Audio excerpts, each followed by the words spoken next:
วิทยุแห่งประเทศไทยให้ความรู้คู่ความสุขที่นี่สถานีวิทยุกระจายเสียงแห่งประเทศไทยจังหวัดลำปางทำการส่งกระจายเสียงในระบบ FM ความถี่ 97 เมกะเฮิรตซ์จากนี้ไปเชิญติดตามรับฟังรายการคลื่นใสวัยทีนดำเนินรายการโดยดีเจเยาวชนจังหวัดลำปางก๊ากก๊ากก๊ากอยู่ที่ไหนอยู่ที่ FM 97 เมกะเฮิรตซ์รายการอะไรคลื่นใสวัยทีน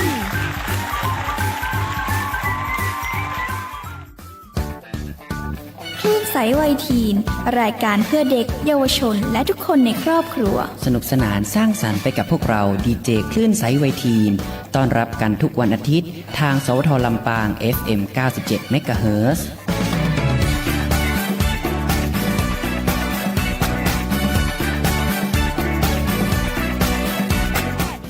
ฟังทุกท่านกลับมาพบกันอีกครั้งในรายการคลื่นใสวัยทีนรายการเพื่อเด็กเยาวชนและครอบครัว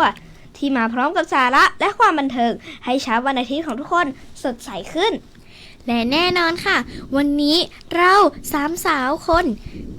พี่จินจินพี่ไอและน้องเจ้านางจะมาร่วมพูดคุยแลกเปลี่ยนเรื่องราวดีๆกับทุกคนทางสถานีวิทยุกระจายเสียงแห่งประเทศไทยจังหวัดลำปาง FM 97 เมกะเฮิรตซ์ใช่แล้วค่ะออกอากาศทุกวันอาทิตย์เวลา 10 นาฬิกาถึง 11 นาฬิกาใครที่กำลังฟังอยู่อย่าลืมเตรียมตัวรับสาระความสนุกและความรู้ดีๆไปพร้อมกับพวกเรานะคะและในสัปดาห์นี้วัยทีนของเรามีหัวข้อที่น่าสนใจมากเพราะมีวันสำคัญระดับโลกที่เกี่ยวข้องกับตัวเลขที่แสนพิเศษนั่นก็คือวันคณิตศาสตร์โลกที่ตรงกับวันที่ 14 มีนาคมของทุกปีหรือที่หลายคนรู้จักกันในชื่อวันพายค่ะมันคือยังไงคะพี่จินจินวันพายแบบนี้ค่ะพี่ไอเพราะค่าพายหรือพายมีค่าประมาณที่ 3.14 ซึ่งก็เป็นอัตราส่วนของเส้นรอบวงของวงกลมกับเส้นผ่านศูนย์กลางของมันนักคณิตศาสตร์ทั่วโลกจึงใช้วันนี้เป็นการเฉลิมฉลองและส่งเสริมการเรียนรู้คณิตศาสตร์ค่ะแล้ววันนี้พิเศษสุดๆเพราะเรามีพี่ๆใจดีจากโรงเรียนบุญยวาทวิทยาลัยที่จะมาให้ความรู้เกี่ยวกับคณิตศาสตร์และเรื่องราวสนุกๆที่เกี่ยวกับพายเดย์ให้กับทุกคนค่ะว้าวน่าสนใจมากเลยค่ะแต่ก่อนที่เราจะไปฟังเรื่องราวเกี่ยวกับวันคณิตศาสตร์โลกวันนี้เรามาพักเบรกกันสักนิดกับเพลงที่เข้ากับบรรยากาศร้อนๆสดใสแบบนี้กับบอยพอดกับเพลงซัมเมอร์ค่ะไปฟังกันเลย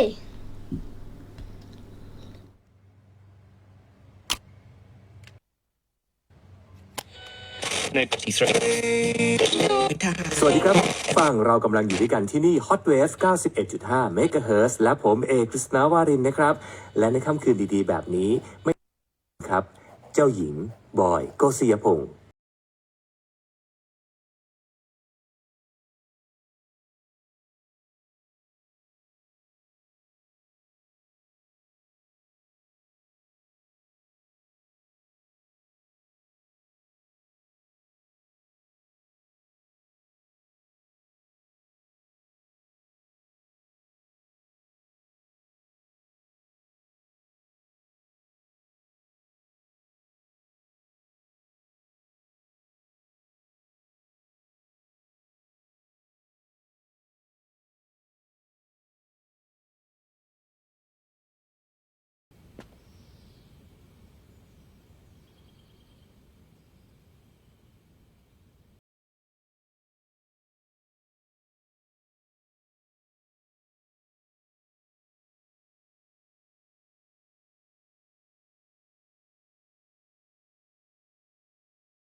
ของรายการคลื่นสายวัยทีน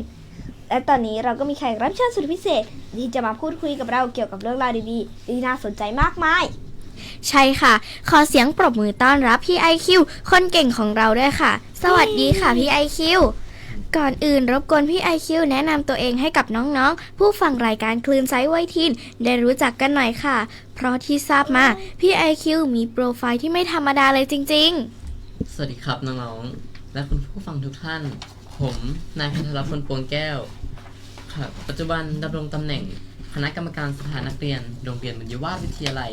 ฝ่ายสารานิยกรและยังเป็นคณะบริหารสภาเด็กและเยาวชนจังหวัดลำปางรวมถึงยังเป็นรองประธานคณะบริหารสภาเด็กและเยาวชนเทศบาลตำบลต้นธงชัยนอกจากนี้ผมยังเป็นผู้รับผิดชอบโครงการเยาวชนลำปางรุ่นใหม่สดใสใส่ใจสุขภาพจิตภายใต้โครงการภายใต้กิจกรรม Self Esteem and Creative Art ครับว้าวพี่ IQ สุดยอดมากเลยค่ะเป็นทั้งผู้นำชนแล้วและยังทำโครงการดีๆเพื่อเด็กและเยาวชนอีกด้วยใช่แล้วค่ะแล้วโครงการเยาวชนลำปางรุ่นใหม่สดใสใส่ใจสุขภาพจิตมีแนวคิดหรือเป้าหมายอะไรบ้างคะน้องๆหลายคนคงอยากรู้ว่ากิจกรรม Self Esteem และ Creative Art นี้คืออะไรโครงการเยาวชนลำปางรุ่นใหม่สดใสใส่ใจสุขภาพจิตนี้มีแนวคิดและเป้าหมายหลักดังนี้แนวคิดของโครงการของเราเกิดขึ้นจากสถานการณ์โรคซึมเศร้าในกลุ่มวัยรุ่นไทยที่เพิ่มสูงขึ้นโดยเฉพาะข้อมูลจากคลินิกจิตเวชและวัยรุ่นโรงพยาบาลสวนปรุงพบว่าโรคซึมเศร้าและปัญหาสุขภาพจิตเป็นปัญหาที่พบมากที่สุดในเด็กและเยาวชนอายุ 6-18 ปีนั้นโครงการจึงมุ่งเน้นพัฒนาศักยภาพเด็กและเยาวชนผ่านกิจกรรมที่จะช่วยเสริมสร้างสุขภาพจิตเช่นการสร้างความภาคภูมิใจในตนเองหรือ Self Esteem การใช้ศิลปะเพื่อเยียวยาจิตใจ Creative Art และการพัฒนาทักษะด้านอารมณ์และการทำงานเป็นทีมเป้าหมายของโครงการ 1 เลยเพื่อพัฒนาแกนนำเยาวชนที่มีภาวะความเครียดจากการแข่งขันด้านต่างๆเช่นด้านวิชาการดนตรีกีฬาให้มีทักษะในการจัดการอารมณ์และการเห็นคุณค่าในตัวเอง 2. สร้างเครือข่ายเยาวชนโดยให้แกนนำที่ผ่านการอบรมสามารถนำความรู้ไปถ่ายทอดต่อ 3. สร้างพื้นที่ปลอดภัยให้เยาวชนสามารถพูดคุยแลกเปลี่ยนและรับฟังกันได้อย่างเข้าใจและ 4. ส่งเสริมความเข้าใจเรื่องโรคซึมเศร้าให้เยาวชนสามารถรับรู้และจัดการกับปัญหาสุขภาพจิตของตนเองและผู้อื่น 5. เรายังจะสร้างความยั่งยืนให้กับโครงการผ่านการตั้งกลุ่ม Open Chatเพื่อเป็นพื้นที่แลกเปลี่ยนเรียนรู้และให้การดูแลกันอย่างต่อเนื่องโดยรวมแล้วโครงการมุ่งหวังให้เยาวชนสามารถดูแลสุขภาพจิตของตนเองและก็มีความภาคภูมิใจในตนเองสามารถช่วยเหลือเพื่อนร่วมวัยที่อาจจะประสบปัญหาสุขภาพจิตได้ครับและด้วยความที่วันนี้เราอยู่กับพี่ IQ คนเก่งของเราจากโรงเรียนบุญยวาทวิทยาลัยซึ่งเป็นโรงเรียนที่มีชื่อเสียงด้านวิชาการและกิจกรรมมากมายเลยค่ะใช่ค่ะน้องๆหลายคนคงอยากรู้ว่าถ้าอยากเข้าเรียนที่โรงเรียนบุญยวาทวิทยาลัยต้องเตรียมตัวอย่างไรบ้างพี่ IQ ช่วยแชร์ข้อมูลเกี่ยวกับการสอบและแผนกการเรียนของโรงเรียนหน่อยได้ไหมคะได้เลยครับโรงเรียนบุญยวาทวิทยาลัยเป็นโรงเรียนมัธยมศึกษาขนาดใหญ่พิเศษของจังหวัดลำปางที่ก่อตั้งโดยมหาอมาตย์โทพลตรีเจ้าบุญยวาทวงศ์มานิชเจ้าผู้ครองนครลำปางองค์ที่ 13แห่งราชวงศ์ทิพย์จักรและโรงเรียนของเรายังเป็นหนึ่งในเครือข่ายสถาบันการศึกษาในรัชกาลที่ 6และมีการเปิดรับนักเรียนเข้าศึกษาต่อในระดับมัธยมศึกษาปีที่ 1 และ 4โดยหลักๆการสอบเข้ามีอยู่ 2 ระดับครับคือม.1 และม.4 สำหรับม.1 จะมีการสอบคัดเลือกในวิชาหลักเช่นคณิตศาสตร์วิทยาศาสตร์ภาษาไทยและภาษาอังกฤษโดยจะประกอบไปด้วยห้องเรียนสู่ความเป็นเลิศทางวิชาการ 2. การห้องเตรียมนายร้อยหรือว่า Pre-Cadet 3. ห้องเรียนวิทยาศาสตร์พลังศิษย์แล้วก็จะมีห้องพิเศษในช่วงม.ต้นด้วยเหมือนกันครับ 1. เลยจะเป็นห้องเรียนพิเศษคณิตศาสตร์หรือที่เรียกว่า Gifted Math 2. ห้องเรียนวิทยาศาสตร์คณิตศาสตร์เทคโนโลยีและสิ่งแวดล้อม SMTE หรือที่เรียกกันว่าห้องไซน์นั่นเองครับและ 3. ห้องเรียนพิเศษภาษาอังกฤษห้อง EP English Program และล่าสุดห้องพิเศษที่เพิ่งเปิดรับนะครับคือห้องเรียนพิเศษคอมพิวเตอร์หรือที่เรียกว่า Gift Com นั่นเอง และใน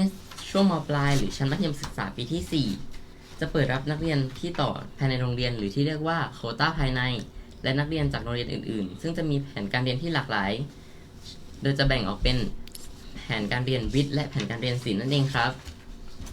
แผนการเรียนของเรามีให้น้องๆเลือกมากมายที่จะช่วยส่งเสริมและเสริมสร้างทักษะศักยภาพต่างๆให้กับน้องๆได้นำไปต่อยอดในอนาคตและที่พูดมาขนาดนี้แล้วทุกคนคงอยากจะรู้แล้วใช่ไหมครับว่าแผนการเรียนของเราเนี่ยมีอะไรบ้างเรามาพูดถึงแผนวิทย์กันก่อนเลยดีกว่า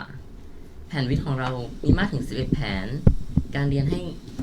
แผนการเรียนให้น้องๆได้เลือกประกอบด้วย 1. แผนการเรียนวิทยาศาสตร์สู่ความเป็นเลิศทางวิชาการ 2. แผนการเรียนเตรียมวิศวะสถาปัตยกรรม 3. แผนการเรียนวิทยาศาสตร์สู่ความเป็นเลิศภาษาญี่ปุ่น 4. แผนการเรียนสู่ความเป็นเลิศภาษาจีน 5. แผนการเรียนGifted Computer 6. แผนการเรียน Smart Science 7. แผนการเรียน Gifted Math 8. แผนการเรียนสู่ความเป็นเลิศทางภาษาอังกฤษหรือ SME 9. แผนการเรียนวิทยาศาสตร์สุขภาพหรือ HSP 10. แผนการเรียนวิทยาศาสตร์พลังจิต 11. ห้อง EP หรือว่า English Program และมันยังไม่หมดแค่นี้นะครับเรายังมีแผนศิลป์อีกนะครับมีมากถึง5แผนด้วยกัน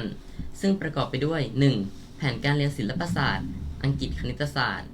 2. แผนการเรียนศิลปศาสตร์ภาษาจีนญี่ปุ่น 3. แผนการเรียนศิลปศาสตร์รัฐศาสตร์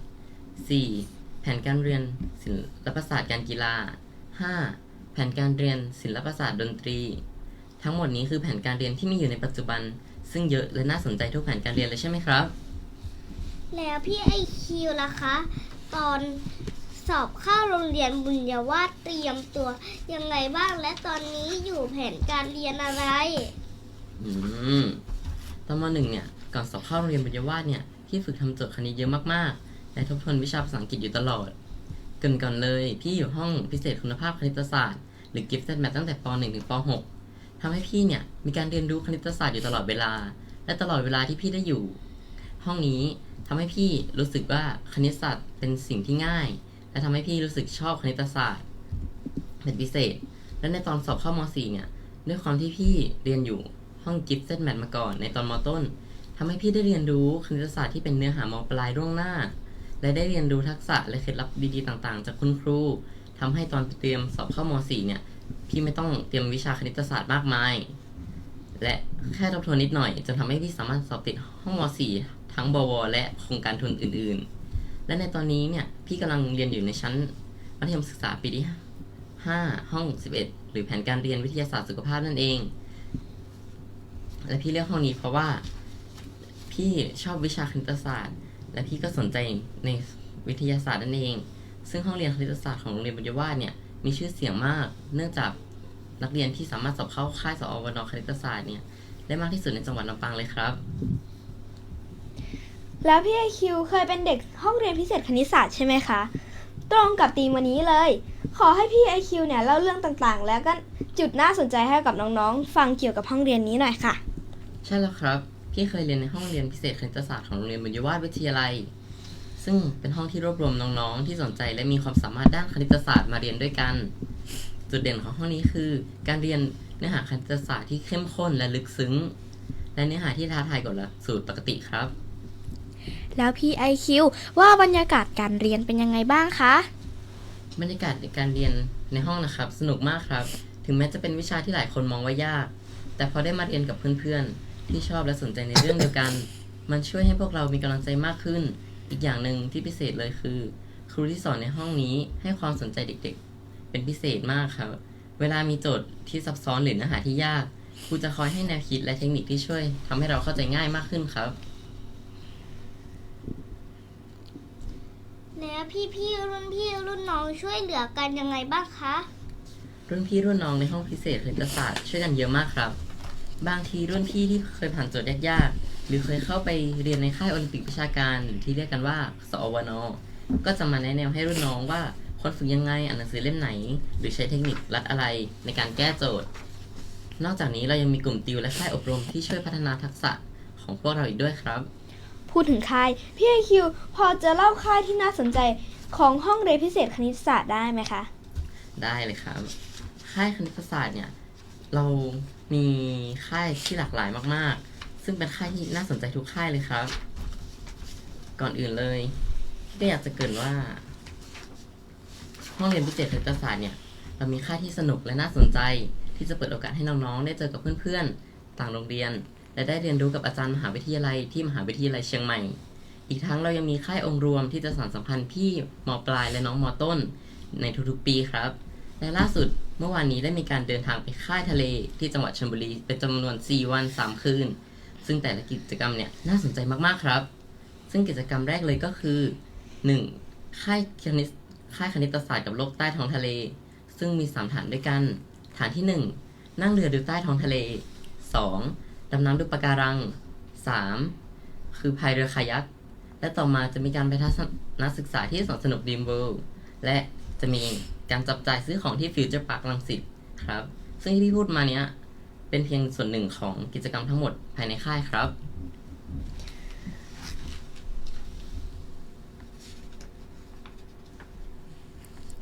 ว้าว แสดงว่านักเรียนห้อง Gifted Math ต้องเคยผ่านค่ายนี้แน่ ๆ ใช่ไหมคะ ใช่ครับผมเพราะพี่เป็นเด็ก Gifted Math มาก่อน ทุกค่ายของห้อง Gifted Math เนี่ยมีแต่กิจกรรมที่น่าสนใจและสนุกครับผมแต่ละค่ายเนี่ยจะทำให้เราสนิทกับทั้งคุณครูรุ่นพี่รุ่นน้องและเพื่อนๆครับแต่ละกิจกรรมเนี่ยทำให้พี่ได้เรียนรู้และได้รับประสบการณ์ดีๆตลอด3 ปีที่พี่ได้เรียน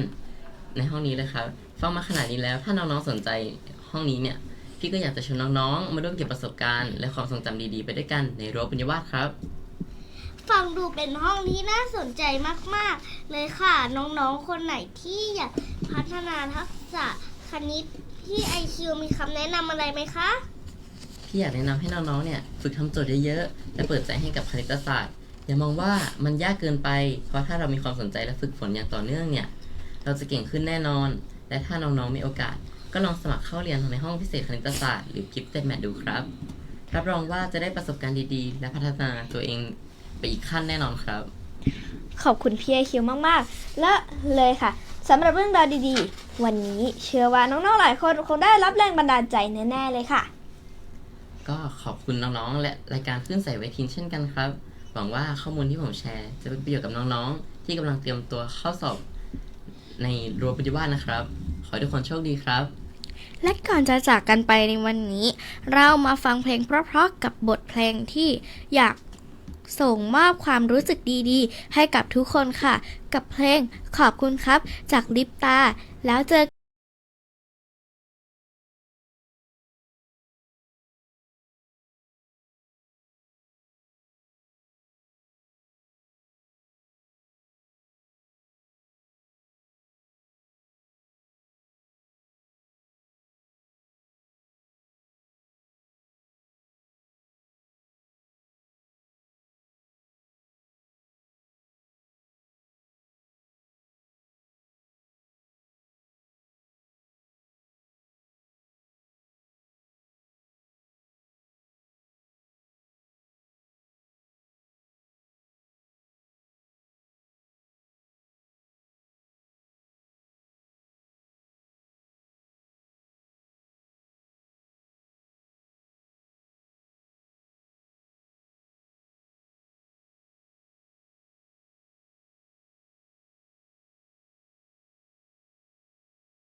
กลับเข้าสู่ช่วงที่ 3 ของเรากับพวกเรา 3 คนพี่จินจินพี่ไอและน้องเจ้านางค่ะกับช่วงที่ 3 สาระดีๆและวันสำคัญในช่วงนี้ซึ่งวันนี้เราจะมาพูดถึงวันสำคัญและกิจกรรมสุดอินเทรนด์ในจังหวัดลำปางกันค่ะเริ่มกันที่ข่าวแรกของสำนักงานสภาเด็กและเยาวชนจังหวัดลำปางค่ะเริ่มกันที่ข่าวแรกค่ะกับงานสารพลังลำปางซึ่งเป็นกิจกรรมทดสอบตลาดและยกระดับอัตลักษณ์เซรามิกล้านนาด้วยทุนทางวัฒนธรรมภายใต้โครงการยกระดับฐานเศรษฐกิจสร้างสรรค์ล้านนาสู่ระเบียงเศรษฐกิจพิเศษภาคเหนือ Creative ล้านนา Forward โดยศูนย์วิจัยและพัฒนาวัสดุอุตสาหกรรมสร้างสรรค์กรมส่งเสริมอุตสาหกรรมซึ่งงานจัดขึ้นวันที่ 8 และ 9 มีนาคม พ.ศ. 2568 ณ บ้านจันทาระวิโรธถนนคนเดินกาดกองต้าลำปางตั้งแต่เวลา 16 นาฬิกาถึง 22 นาฬิกาและพี่จินจินก็จะไปแสดงแล้วก็ร่วมช่วยทำงานในงานนี้ด้วยนะคะโดยเทรนด์เศรษฐกิจไทยในปี 2568 เน้นการเติบโตอย่างยั่งยืนด้วยการใช้ซอฟต์พาวเวอร์ไทยเพื่อดึงดูดนักท่องเที่ยวทั่วโลกค่ะซึ่งประเทศไทยมีวัฒนธรรมที่แข็งแกร่งหากเรารักษาและพัฒนาต่อยอดก็สามารถเพิ่มมูลค่าทางเศรษฐกิจได้อย่างมหาศาลเลยค่ะและแน่นอนว่าความหวังของรัฐบาลคือการใช้กลไกของคณะกรรมการยุทธศาสตร์ซอฟต์พาวเวอร์แห่งชาติหรือทักก้าซึ่งกำลังผลักดันกฎหมายร่างพระราชบัญญัติส่งเสริมวัฒนธรรมสร้างสรรค์ให้เกิดขึ้นในปีนี้ค่ะพี่ไอคิวพอจะทราบไหมคะว่าผลิตภัณฑ์ท้องถิ่นหรืออัตลักษณ์ของจังหวัดลำปางมีอะไรบ้างครับลำปางเนี่ยเป็นเมืองที่มีเอกลักษณ์โดดเด่นหลายอย่างเลยครับเช่นเครื่องปั้นดินเผาเซรามิกลำปางที่เป็นที่รู้จักไปทั่วประเทศและยังมีผ้าครั่งลำปางซึ่งเป็นผ้าย้อมสีธรรมชาติที่สวยงามและมีเอกลักษณ์ไม่เหมือนใครครับแล้วในฐานะเยาวชนเราสามารถช่วยสานต่อผ้าคลั่งได้อย่างไรบ้างคะครับเราสามารถช่วยที่จะอนุรักษ์และเผยแพร่ผ้าคลั่งได้หลายวิธีครับเช่นส่งเสริมการสวมใส่ในชีวิตประจำวันหรือร่วมกิจกรรมส่งเสริมการทอผ้าและย้อมผ้าครั่งในชุมชนนอกจากนี้ยังสามารถใช้โซเชียลมีเดียเนี่ยในการช่วยประชาสัมพันธ์ให้คนรุ่นใหม่รู้จักมากขึ้นครับข่าวที่ 2 ค่ะสำหรับใครที่ต้องการทำหนังสือเดินทางหรือพาสปอร์ตตอนนี้กรมการกงสุลเปิดให้บริการกงสุลสัญจรในจังหวัดลำปางแล้วค่ะระหว่างวันที่ 13 ถึง 17 มีนาคม 2568 เวลา 9 นาฬิกาถึง 17 นาฬิกาณลานโปรโมชั่นลานรถม้าชั้น1 ศูนย์การค้าเซ็นทรัลลำปาง Walk in ได้เลยไม่ต้องจองคิวมีจำนวนจำกัด450คิวต่อวันค่าธรรมเนียม1เล่ม 1,500 บาทต่อ10ปี1หรือ 1,000 บาทต่อ5ปีค่าจัดส่ง EMS 40 บาทใช้เวลาประมาณ 3-5 วันทำการสำหรับใครที่กำลังวางแผนเดินทางไปต่างประเทศอย่าลืมแวะไปทำพาสปอร์ตกันนะคะและก่อนที่เราจะจากกันไปขอปิดท้ายช่วงนี้ด้วยเพลงเพราะๆจาก Series Bacon กับเพลงเธอเพื่อนเราชอบกันค่ะแล้วพบกันใหม่ในช่วงต่อไปค่ะ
สวัสดีค่ะทุกคนกลับมาเจอกันอีกครั้งกับช่วงไม่แชร์ไม่เชื่อไม่เป็นเหยื่อสื่อช่วงที่จะช่วยให้ทุกคนรู้ทันเลขกลมิจฉาชีพออนไลน์แล้ววันนี้เราจะพามาเจาะลึกกับสแกมตอกหรือ TikTok สแกมที่กำลังระบาดหนักบนแพลตฟอร์มสุดฮิตของเรา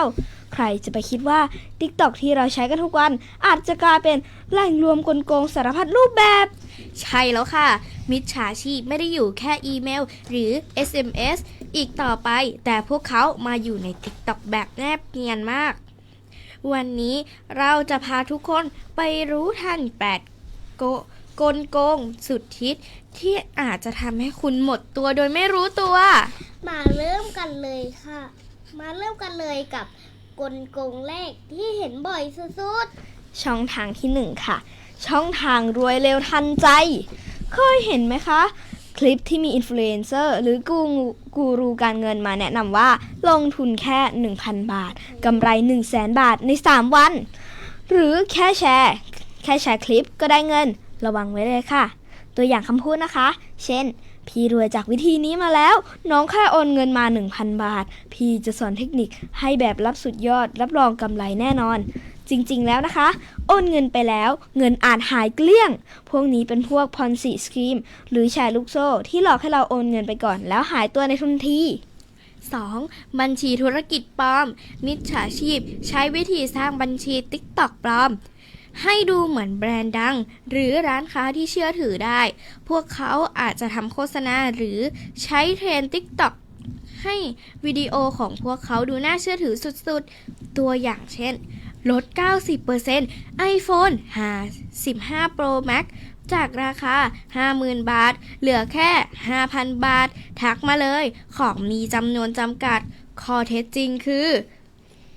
ของราคาถูกเกินจริงระวังให้ดีเพราะอาจจะเป็นของปลอมหรือแย่กว่านั้นอาจจะไม่ได้ของจริงเลยก็ได้ 3. drop shipping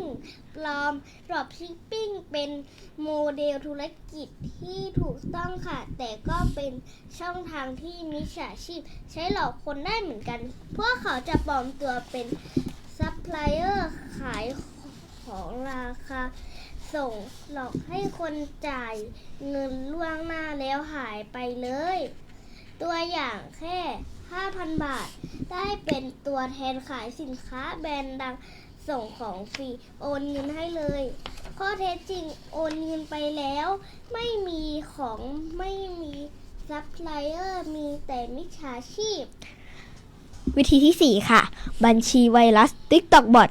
บัญชีเหล่านี้มักใช้ชื่อแปลกๆและมีคอมเมนต์หลอกล่อว่าอยากได้เงินล้านไหนคลิกที่ลิงก์นี้ถ้าเผลอกดเข้าไปอาจโดนขโมยข้อมูลทันทีตัวอย่างเช่นพี่ได้เงิน 5,000 บาทจากลิงก์นี้น้องลองเลยพร้อมแนบลิงก์ค่ะจริงๆแล้วลิงก์พวกนี้คือ Phishing Link ที่จะดูดข้อมูลบัญชี TikTok หรือแม้แต่บัญชีธนาคารของเรา 5. แอป TikTok ปลอมมีมิจฉาชีพปล่อย TikTok เวอร์ชันปลอมให้ดาวน์โหลดจากแอปที่ไม่ใช่ App Store หรือ Play Store และเมื่อโหลดมาข้อมูลส่วนตัวอาจจะถูกขโมยทันทีข้อเท็จจริงคือ TikTok ของแท้ต้องโหลดจากแหล่งทางการเท่านั้น 6. ซื้อเพิ่มผู้ติดตาม TikTok อยากดังไวระวังให้ดีพวกขายผู้ติดตามปลอมมักจะใช้บอทไม่ก็เก็บเงินแล้วไม่ส่งอะไรมาให้เลยข้อเท็จจริง TikTok อาจจะแบนบัญชีที่มียอดติดตามปลอมวิธีที่ 7 ค่ะแอบอ้างเป็นคนดังมิจฉาชีพปลอมเป็นคนดังหรืออินฟลูเอนเซอร์หลอกให้แฟนคลับโอนเงินตัวอย่างเช่นสวัสดีค่ะ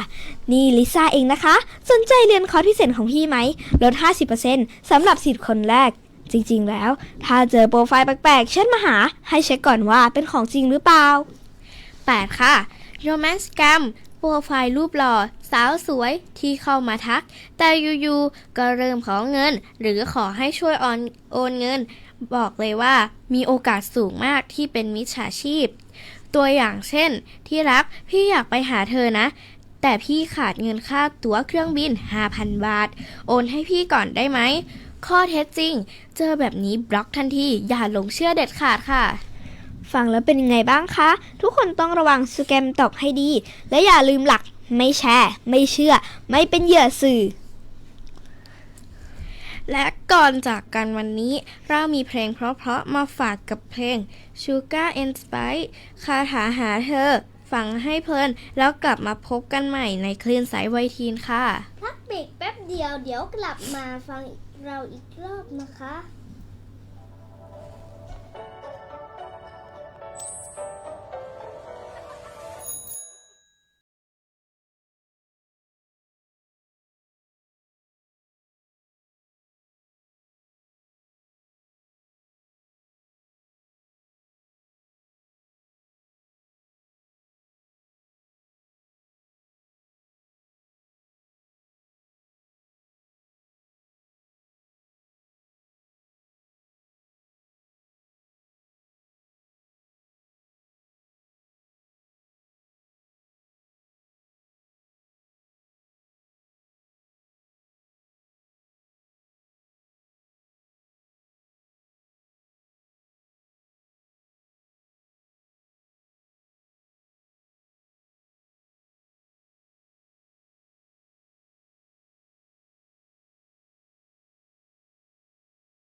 เผลอแป๊บเดียวก็เข้าสู่ช่วง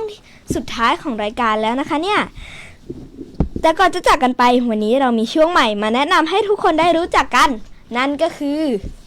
กำอูล้านนาม่วนใจช่วงนี้เราจะพาทุกคนไปรู้จักกับภาษาเหนือในชีวิตประจำวันฟังไว้นะคะเผื่อเวลาไปเที่ยวเชียงใหม่หรือล้านนาจะได้ม่วนขนาดวันนี้เราขอนำเสนอคำง่ายๆกันค่ะพี่ไอรู้ไหมคะว่าคำนี้กินข้าวกับหยังคืออะไรคือทานข้าวกับอะไรค่ะ ไปแอวตัวกันบ่ไปเที่ยวด้วยกันไหมล้ำก็เจ้าอร่อยไหมคะจะไปอย่าไปจะไปมาอย่ามาม่วนกอสนุกไหมขอสุมาตะเจ้าขอโทษนะคะเป็นจะได้พ่องเจ้าเป็นยังไงบ้างคะอิดก็เจ้าเหนื่อยไหมคะเฮาฉันเปิ้นเธอตะวาเมื่อวานอันหยังป้าล่ำป้าเหลืออะไรมากมายคะจำไว้ใช้กันได้เลยนะ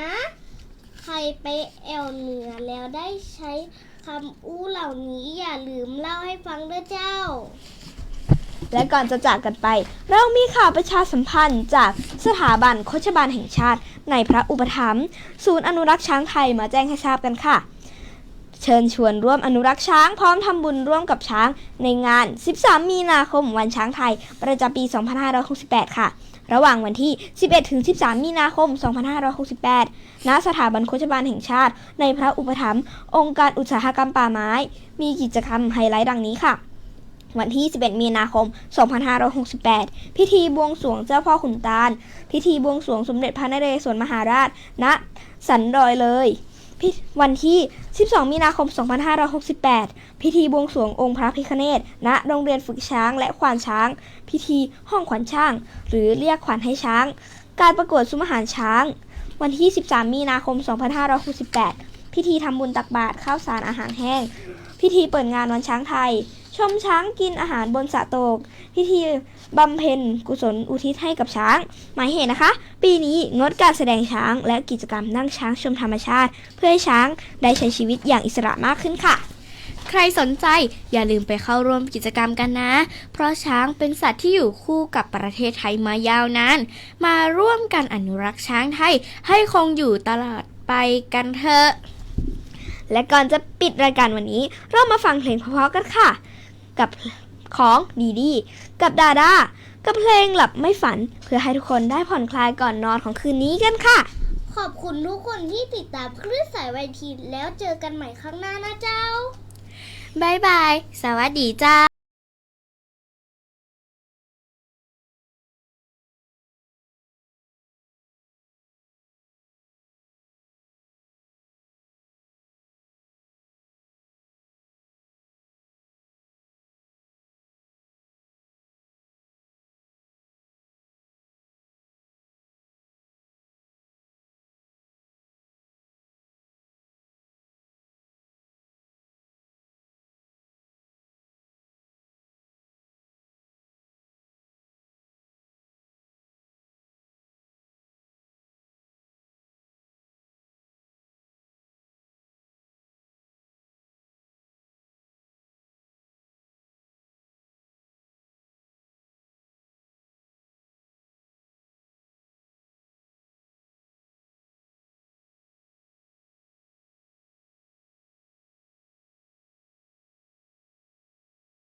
ความเลือกของกันแดดนีเวเกาหลีที่อยู่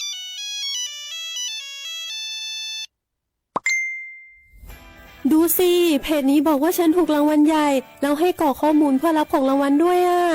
ไหนดูสิมีชื่อที่อยู่เลขบัตรประชาชนเลขหลังบัตรระวังนะนั่นคือมิจฉาชีพที่มาหลอกเอาข้อมูลของเรา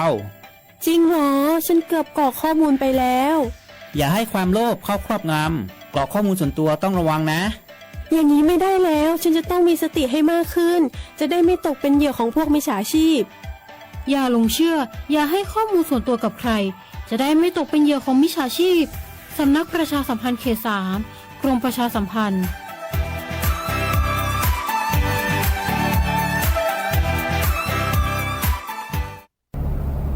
คุณเทกี้ เดี๋ยวช่วยจอดข้างหน้า ให้แสงล่าแวะซื้อของไปฝากคุณชายกบแป๊บหนึ่งได้ไหมคะ ได้ครับผม จอดแป๊บเดียวไม่ต้องดับเครื่องก็ได้มั้งครับ กลับขึ้นมาก็จะได้นั่งสบายๆแอร์เย็นฉ่ำๆรอเลย ไม่ได้ แสงล่าจะเครซี่อย่าหาทำเชียวนะคะ ต้องดับเครื่องก่อนค่ะ เจ้าฝุ่น PM 2.5 เนี่ยที่ทำให้เราสุขภาพแย่ทุกวันนี้ ก็เพราะนี่ไงคะหนึ่งในสาเหตุสำคัญก็มาจากท่อไอเสียของรถยนต์ที่สัญจรไปมาบนท้องถนนนี่แหละค่ะ รับทราบครับผม เช็ครถลดฝุ่น ไม่ปรับแต่งเครื่องยนต์เพิ่มเติม ไม่บรรทุกน้ำหนักเกินพิกัด ลดการใช้รถยนต์ส่วนตัว หันมาใช้ขนส่งสาธารณะแทน ทางเดียวกัน ไปด้วยกันนุกหนานนุกหนาน โอ้ my god ทำถึงมากค่ะ ปรับพฤติกรรมการใช้รถช่วยลดฝุ่น PM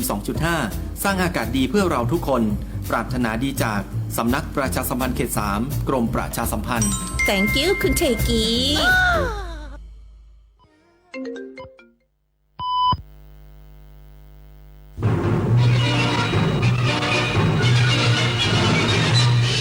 สถานีวิทยุกระจายเสียงแห่งประเทศไทยและเครือข่ายทั่วประเทศเสนอข่าวต้นชั่วโมง รู้เร็ว รู้จริงเกาะติดทุกสถานการณ์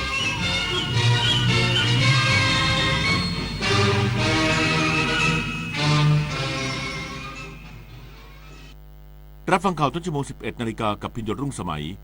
กองทัพอากาศไทยส่งเครื่องบิน F-16 ขึ้นบินลาดตระเวนในพื้นที่แนวชายแดนจังหวัดตากอีกสักครู่กลับมาติดตามรายละเอียดครับ ศูนย์อำนวยการใหญ่จิตอาสาพระราชทานเชิญชวนเยาวชนและประชาชนผู้รักการถ่ายภาพส่งภาพถ่ายและคลิปวิดีโอสั้นจากโทรศัพท์มือถือ